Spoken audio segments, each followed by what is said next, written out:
የቦንዳ ልብሶች ማከፋፈያ መርካቶ አለ ወይስ የለም? በኮሜንት እንዲሁም ደግሞ በኢንቦክስ በጣም ብዙ ሰዎች ነው የሚጠይቁኝ። ዛሬ መልሱን እመልስላችኋለሁ ማለት ነው። ቪዲዮን ሼር እና ኮፒ ሊንክ በማድረግ ለሌሎች እንዲዳረስ አድርጉ። ስለዚህ እናንተ የቦንዳ ልብሶችን ቢዝነስ መጀመር ከፈለጋችሁ መጀመሪያ እኔ ሪኮመንድ ማረጋችሁ አስመጪዎችን ብታገኟቸው ቀጥታ ማግኘት ብትችሉ ጥሩ ነው ብዬ አስባለሁ። እንደዛ ካልሆነ ቲክቶክ ላይ በሚተዋወቁ ወይም ደግሞ እናከፋፍላለን በሚሉ ሰዎች መሸወድ የለባችሁም ብዬ አስባለሁ። ሁሉም ይሸውዳሉ ማለት አይደለም። ነገር ግን እነሱ በሚሰጧችሁ ዋጋ እናንተም ደግሞ ወስዳችሁ ትርፍ ብትይዙ ሌሎች ሰዎች ከነሱ ስለሚገዙ እናንተ ጨምራችሁ የሚገዛችሁ አታገኙም ማለት ነው።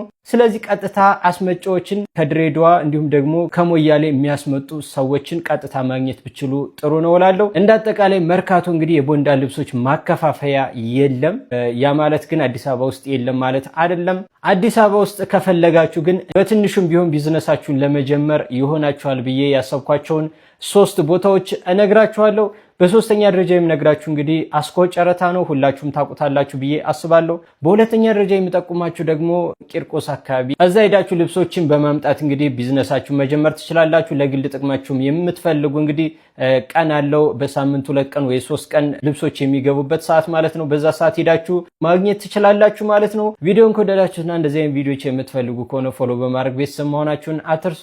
ሌሎች እንድጠቁማችሁ የምትፈልጓቸውን ቦታዎች ኮሜንት ላይ አስቀምጡልኝ። ከነዚህ ከሁለቱ በተጨማሪ እንግዲህ የቦንዳ ልብሶችን የምታገኙበት የመጨረሻውና አንደኛው ቦታ እንግዲህ ሰንዳይ ማርኬት ነው ብዙ ጊዜ ያለው። እዛ 6 ኪሎ ወደ ጃን ሜዳ በሚወስደው መንገድ ሄዳችሁ ማግኘት ትችላላችሁ።